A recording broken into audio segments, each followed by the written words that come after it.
नमस्ते संस्कृताय।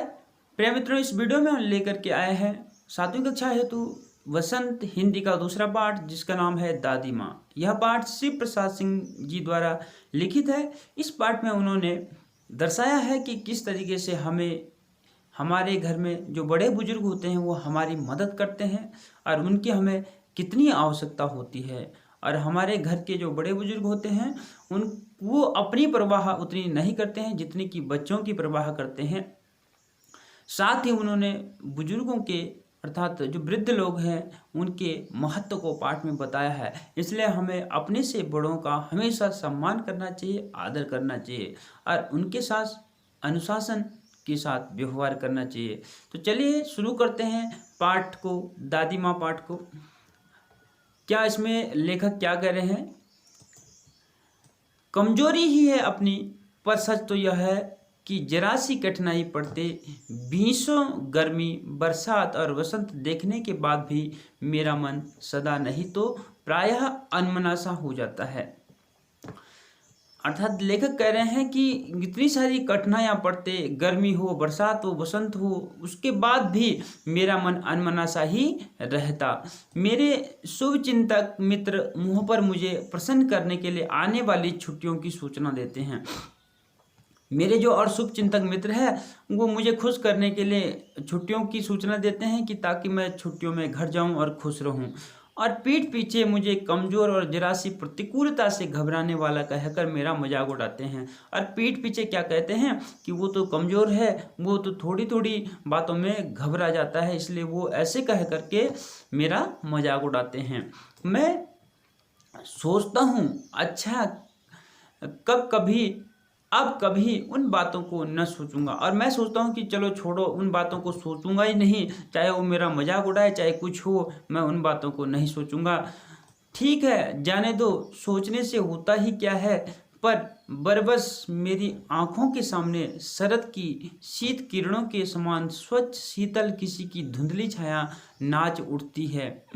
लेकिन मैं उन बातों को भूलना चाहता हूँ, अपने दादी माँ की याद उसे आ रही है और उन बातों को भूलना चाहता हूँ। लेकिन क्या होता है, अचानक जो है मेरी आंखों के सामने एक सफ़ेद सी शीत किरणों मतलब सूर्य की किरणों के समान एक शीतल सी धुंधली छाया क्या हो जाती है, उसकी आंखों के सामने आ जाती है। वह उसकी दादी माँ की है।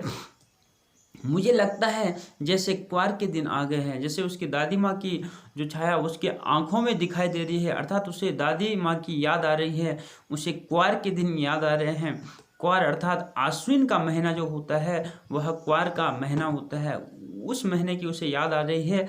मेरे गांव के चारों ओर पानी ही पानी हिलोरें ले रहा है। उस आश्विन के महीने में उसके गांव में चारों ओर पानी ही पानी होता है। दूर के सिवान से बहकर आए हुए मोथा और साई की अध गली घासें, घेवर और वन प्याज की जड़ें तथा नाना प्रकार की बरसाती घासों के बीच सूरज की गर्मी में खौलते हुए पानी में सड़कर एक विचित्र गंध छोड़ रहे हैं। अर्थात क्वार के महीने में वो क्या कह रहा है कि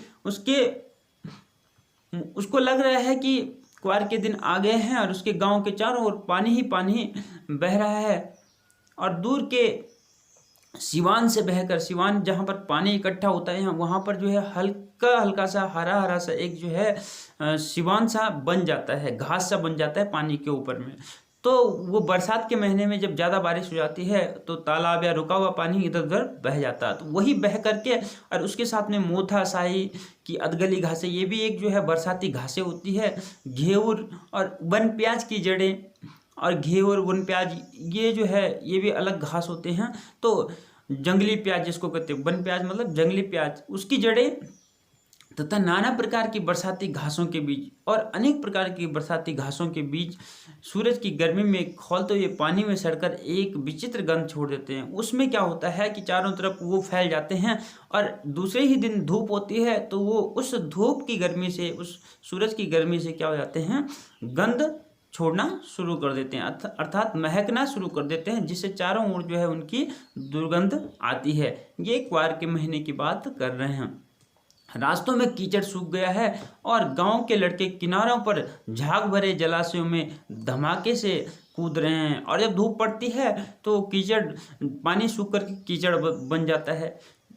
इसलिए गांव के जो लड़के हैं वो किनारे जलाशयों में जहाँ जहाँ पर पानी इकट्ठा हुआ वहाँ पर जो है क्या है धमाके से कूद रहे, खूब उछल कूद रहे हैं।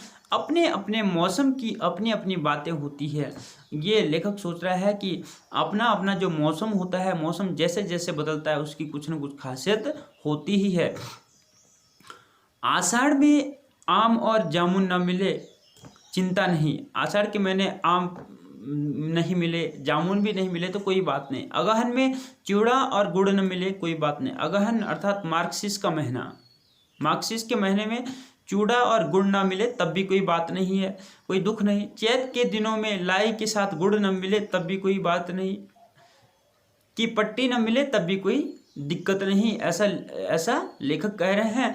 अफसोस नहीं, कोई अफसोस नहीं, पर क्वार के दिनों में इस गंधपूर्ण झाग भरे जल में कूदना न हो तो बड़ा बुरा मालूम होता है। लेखक को बचपन की यादें आ रही है और दादी माँ की जो कहानी है, दादी माँ की जो सूरत है वह उसके सामने एक छाया सा, उसके सामने है छाया सी।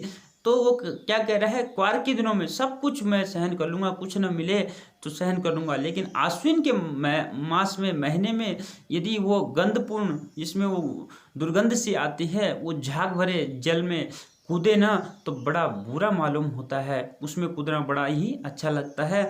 मैं भीतर हुड़क रहा था, मैं भीतर ही भीतर जो है कुड़ रहा था, अर्थात खिन्न हो रहा था। दो एक दिन ही तो कूद सका था। बचपन की यादें उसे ताज़ा हो रही है। वो कह रहा है कि मैं 2-1 दिन ही कूदा था, नहा धोकर बीमार हो गया। हल्की बीमारी न जाने क्यों मुझे अच्छी लगती है। जैसे मैं 2-1 दिन पानी में कूदा तो मैं बीमार हो गया, और हल्की बीमारी उसे अच्छी भी लगती है। थोड़ा थोड़ा ज्वर हो, सर में साधारण दर्द, और खाने के लिए दिन भर नींबू और साबूदाने मिले तो कितना अच्छा है, ये लेखक को अच्छा भी लगता था। लेकिन इस बार ऐसी चीज़ नहीं थी, ज्वर जो चढ़ा था चढ़ता ही गया।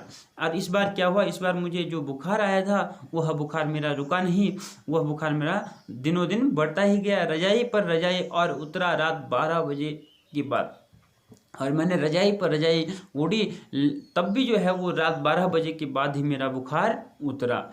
दिन में मैं चादर लपेटे सोया था। दादी माँ आई, शायद नहा कर आई थी। दिन में जब मुझे बुखार था तो मैं चादर लपेटे हुए सोया हुआ था। दादी माँ आई और वो नहा कर आई थी उसी झाग वाले जल में।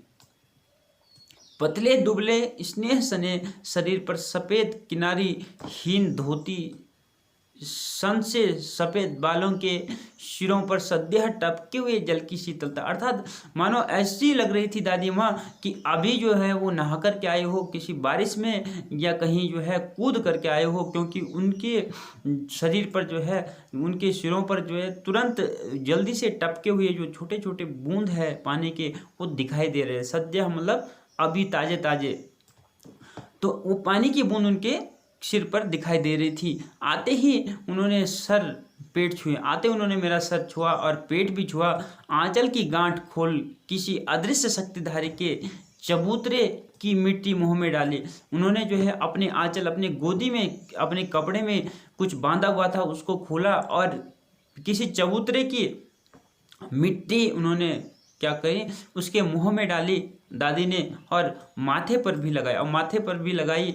दिन रात चारपाई के पास बैठी रहती, कभी पंखा झलती, कभी जलते हुए हाथ पैर कपड़े से सहलाती, सर पर दालचीनी का लेप करती और 20 बार छू छू कर ज्वर का अनुमान करती। देखिए हमारे घर में जो बुजुर्ग बड़े लोग होते हैं वो किस तरीके से हमारा ख्याल रखते हैं। ऐसे ही दादी माँ जो है उसका ख्याल रख रही है। उसको ज्वर था तो कुछ ना कुछ दादी माँ करती ही रहती। कभी उसके माथे पे कोई राख मिट्टी लगा देती कि इससे सही हो जाएगा, कभी जो है उसको पंखा लगाती रहती, कभी उसके हाथ पांव दबाती रहती, सहलाती रहती, बार बार उसको छू छू कर देखती रहती कि ज्वर कम हुआ या नहीं।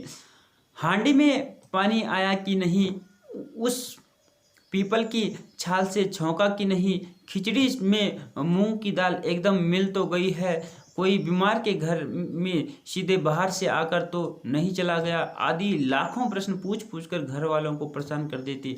अर्थात जब लेखक को बुखार होता था या किसी को भी घर में बुखार होता तो दादी माँ की यही होती, वो कई सारे प्रश्न घर वालों के सामने रखती और जैसे पीपल से छौंका कि नहीं, पानी में पीपल की जो है छाल वो डाली कि नहीं, उससे जो है तबीयत सही हो जाती है। खिचड़ी में मूंग एकदम से सही थी या नहीं थी, या पानी टाइम पे मिल गया था नहीं मिला था, ये सारी बातें जो है पूछती रहती दादी माँ घर वालों को, जिससे घर वाले भी थोड़ा सा परेशान हो जाते। लेकिन दादी माँ को गंवई गांव की 50 किस्म की दवाओं के नाम याद थे। गंवई उनका गांव का नाम होगा। वहाँ की 50 किस्म की दवाइयाँ जो थी उनको याद थी। गांव में कोई बीमार होता उसके पास पहुँचती और वहाँ भी वही काम। गांव में यदि कोई बीमार होता तो उसी के पास चली जाती और वहाँ भी उनका वही काम होता। हाथ छूना, माथा छूना, पेट छूना, ये सारे काम। फिर भूत से लेकर मलेरिया, सरसाम, निमोनिया तक का अनुमान विश्वास के साथ सुनाती। अर्थात फिर वो जो है वहाँ जाकर जो बीमार होता उसके हाथ पांव छूती, उसको जैसा लगता, कभी कभी तो कह लेती कि भूत का प्रकोप है, कभी कभी उसको जो बीमारियाँ होती जैसे मलेरिया हो गई, सरसाम, हैजा और निमोनिया, ये सारी बीमारियों के बारे में बिल्कुल जो है कॉन्फिडेंस के साथ में बताती। महामारी और विसूचिका के दिनों में रोज सवेरे सरसाम एक बुखार है जो बच्चों में मैक्सिमम होता है। सरसाम बुखार है। यहाँ पे मैंने हैजा बोला था, हैजा इसका नाम नहीं है। ये एक बुखार है जो बच्चों में होता है, कंपी इसमें ज़्यादा होती है, बच्चे कांपते ज़्यादा हैं। आगे चलते हैं। महामारी और विसूचिका के दिनों में रोज सवेरे उठकर स्नान के बाद लौंग और गुड़ मिश्रित जलधार, गुग्गल और धूप। कह रहे हैं कि जब महामारी और विसूचिका जब होती है, जैसे दस्त वस्त जब लगते हैं और हैजा की बीमारी जब होती है, तो उन दिनों में रोज सवेरे उठकर स्नान करती और लौंग और गुड़ मिश्रित क्या करती, जलधार, जल की धारा देती और गुग्गल और धूप देती भगवान को या सूर्य को देती होगी। सफाई कोई उनसे सीख ले, और सफाई तो खैर क्या बताना, सफाई कोई उनसे सीख ले, इतनी अच्छी सफाई करती थी। दवा में देर होती, मिश्री या शहद खत्म हो जाता, चादर या गिलाफ नहीं बदले जाते तो वे जैसे पागल हो जाते। अर्थात दवा देने में यदि देर हो जाती, मिश्री और शहद खत्म हो जाता, यदि घर में चादर या जो कवर है वो यदि बदले नहीं जाते तो वो पागल जैसी हो जाती। बुखार तो मुझे अब भी आता है, नौकर पानी दे जाता है, मेष महाराज अपने मन से पकाकर खिचड़ी या साबू। कह रहा है बुखार मुझे अब भी आता है, नौकर मुझे पानी दे जाता है, लेकिन मैं अपने हिसाब से अब खिचड़ी बनाता हूँ। कोई समय ऐसा था जब दादी माँ मेरी क्या करती थी, देख रेख करती थी। डॉक्टर साहब आकर नाड़ी देख जाते हैं और कुनैन मिक्सर की शीशी की तिताई के डर से बुखार भाग भी जाता है। डॉक्टर साहब आकर के मेरी नाड़ी देखते हैं और कुनैन एक मिक्सर की एक छोटी सी शीशी आती है लिक्विड में, तो उसकी जो कड़वाहट होती है, तिताई मतलब तीखापन, उसके तीखापन से पहले ही, मेरे तीखेपन के डर से पहले ही क्या हो जाता है, बुखार भाग जाता है। पर ना जाने क्यों ऐसे बुखार को बुलाने का जी नहीं होता, पर ना जाने क्यों मेरा मन होता ही नहीं कि मुझे ऐसा बुखार आए जिसमें डॉक्टर मेरे पास आए। मैं तो ये चाहता हूँ कि मेरे पास वो बुखार आए जिसमें मेरी नानी माँ मेरे साथ, मेरी दादी माँ मेरे साथ रहे। थोड़ा आगे चलते हैं। किशन भैया की शादी ठीक हुई। दादी माँ के उत्साह और आनंद का क्या कहना, दिन भर गायब रहती। किशन भैया की शादी बहुत अच्छी ढंग से हुई और दादी माँ जो है दिन भर गायब रहती थी, कुछ ना कुछ करती रहती। सारा घर जैसे उन्होंने ही सर पर उठा लिया हो। पड़ोसिनें आती, दादी माँ बहुत बुलाने पर दादी माँ आती। पड़ोसिनें आती, बहुत बुलाने पर दादी माँ आती। बहन बुरा न मानना, ये दादी माँ का शब्द है, बहन बुरा न मानना। कार परोजन का घर ठहरा। एक काम अपने हाथ से न करूं तो होने वाला नहीं। जाने को यूं सभी जानते थे कि दादी माँ कुछ करती नहीं, पर किसी काम में उनकी अनुपस्थिति वस्तुतः विलंब का कारण बन जाती। कहने का मतलब ये था कि जब किशन भैया की शादी हो रही थी उसमें दादी माँ बड़ी व्यस्त थी। यद्यपि सभी को पता था दादी माँ काम कम करती थी, लेकिन वो काम ज़्यादा करवाती थी, लोगों से करवाती थी। और जिस काम में दादी माँ अनुपस्थित रहती थी, जिस काम में दादी माँ शामिल नहीं होती, वह काम लेट में ही होता था। ऐसा सभी लोग जानते हैं। तो उन्हीं दिनों की बात है, एक दिन दोपहर को मैं घर लौटा, बाहरी निकसार में दादी माँ किसी पर बिगड़ रही थी। उन्हीं दिनों की बात है कि मैं दोपहर में घर लौटा ही था कि दादी माँ जो है बरामदे में, बाहर घर के बाहर बरामदे में किसी के ऊपर बिगड़ रही थी। देखा पास के कोने में दुबकी रामी की चाची खड़ी है।